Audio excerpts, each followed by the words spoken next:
time to cut. So when I see people online talking about like pinching your zinnias or cutting them, I pinched some of them, but I mostly am just gonna cut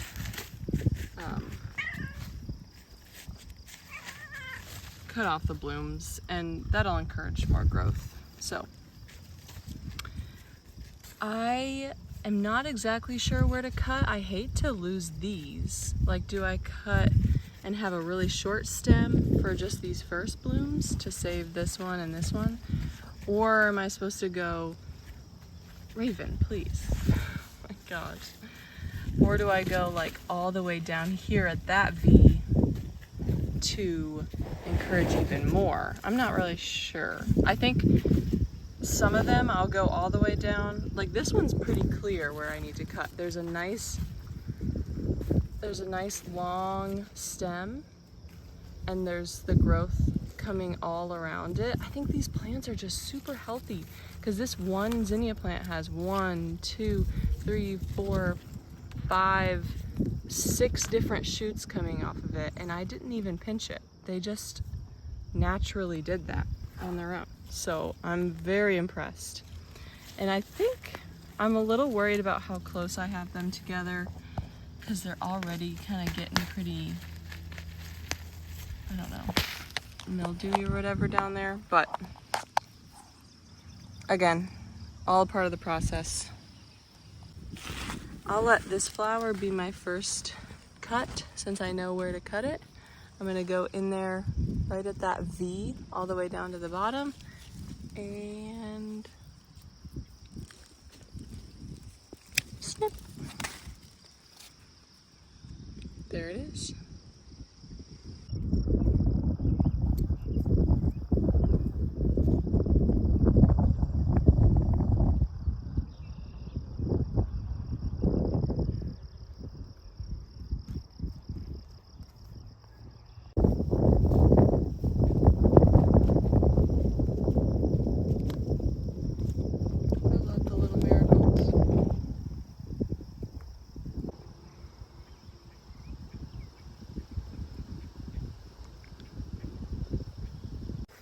I also have this insanely massive overgrown bush. I forget what it's called, but I feel like it has the most beautiful greenery. And so I've been imagining these greens in with our bouquets too. So I'm gonna cut a couple of these twigs.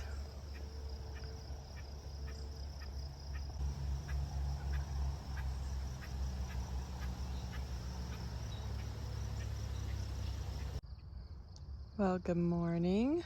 Coming out here to give a little update. So we have tons of flowers. All of these are the first blooms on all of these plants still. So I had Christina come over last night and help me pick some. And I sent her home with a big bouquet, and I made this one. We also did some wild berry harvesting. And then I also made this one, which I'm just so proud of.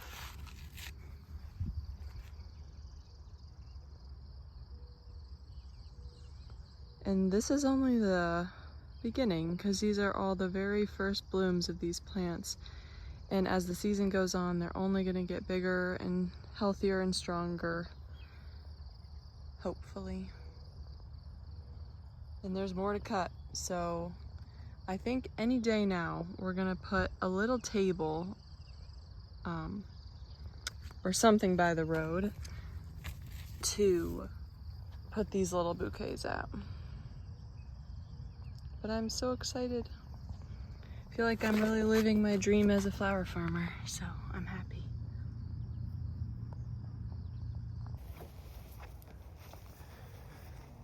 Good morning.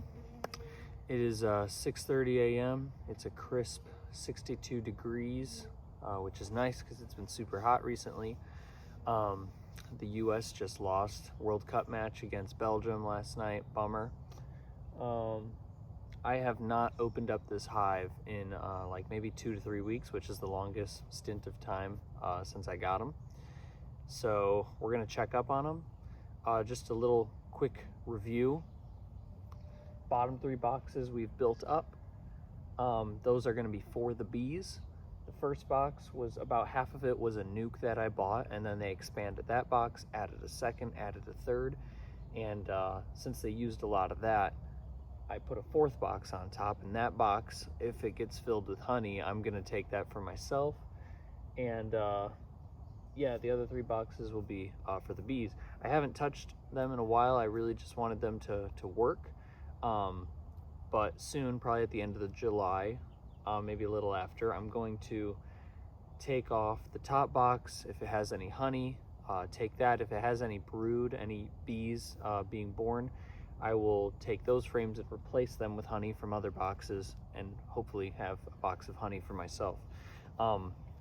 Then once I take off the honey, the mite treatment is going to be a big deal. Varroa mites are probably the biggest hindrance of a hive. They really hurt the bees. Varroa mites, if you have bees, it's not really a matter of if you have varroa mites, it's just how many. That's what people say.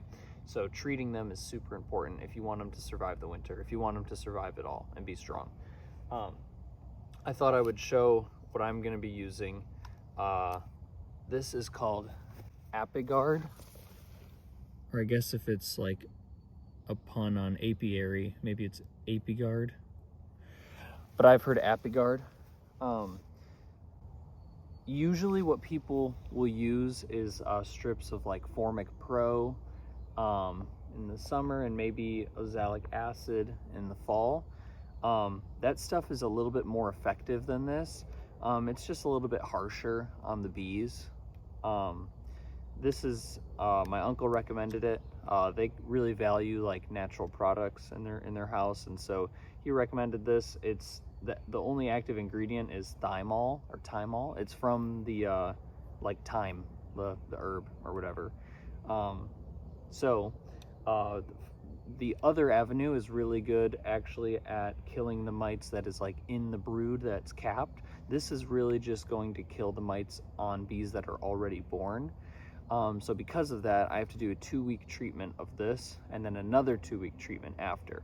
And when I'm using this stuff to kill the mites, I'm going to take off any honey that I'm going to eat. So first, I'm going to deal with the honey. Once I take that off, then we're going to treat for mites. And after that, we're going to, fall time will come and we'll prepare for the winter. But that's the current plan. So I'm going to open up this hive and see what we're looking at right now.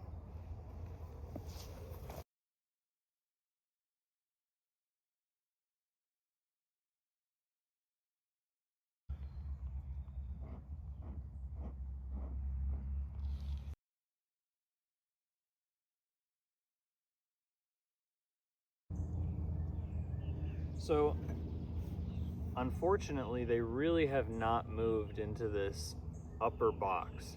The 3rd box was not completely full when I added the top box, so I'm gonna see, hopefully they've really filled out the other boxes.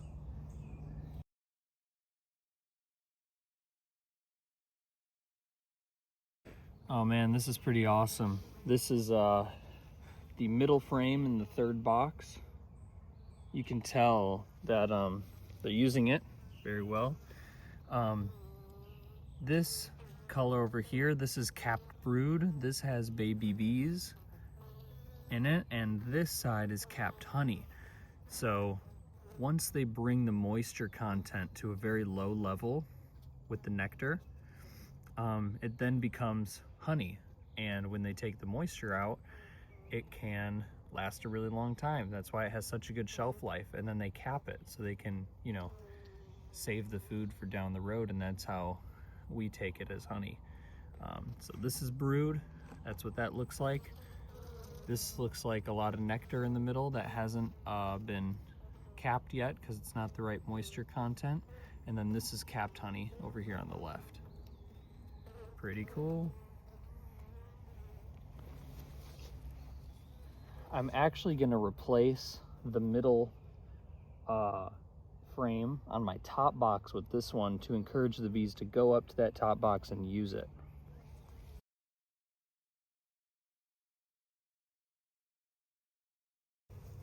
I'm also going to do that with these 2 frames. I'm going to replace this one full of honey with this empty one from the top box. And hopefully when I switch them around, it'll cause the bees to go back and forth on this frame, and it'll also cause them to go up to the top box now. Oh, this frame is heavy. This is light, this has nothing in it. This one is super heavy, it's just full of honey.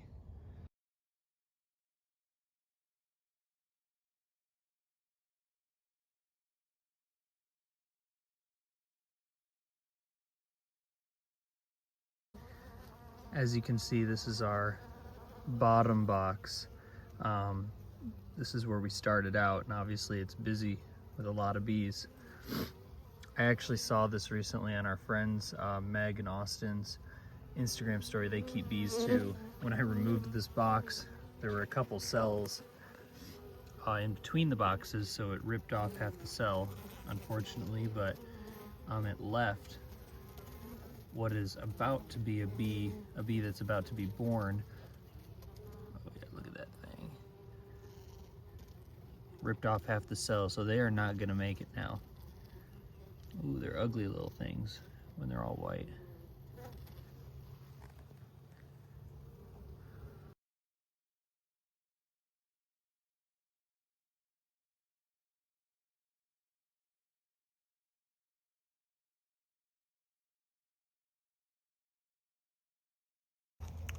Well, that's it for today. I wrapped up the hive. They're not using that 4th box as much as I would love them to, but I'm going to be giving them maybe another month almost before I take it off. So hopefully in that time they get a little busy with it. One thing I learned that'll be different for next year than this year, right now the bees are not really trying to swarm, and part of that is just because hopefully good management, but my uncle was telling me that if they're not swarming this year, they're most definitely going to swarm next year. And if that's the case, there's going to be a bunch of swarm cells on the bottom of the box. That's just, I guess, evolution. They're going to try to expand. They're going to try to swarm and build out. So it sounds like I'm either going to have to kill off all those swarm cells from the months of like March till May, so that they don't swarm. Every time I'm going to have to open it up like once a week, kill all those cells, or I try and split the hive, let them naturally swarm, grow, and then I'll have 2 hives. That's how people normally sell bees, is they split their hives, let them naturally grow into 2 hives, keep 1, sell 1. So maybe we'll have 2 hives next year, we'll have to see. But yeah, that's the current plan. I'm gonna leave it alone for another couple weeks and just let it grow, and then we'll see how it's doing. Soon we're gonna be pulling honey off.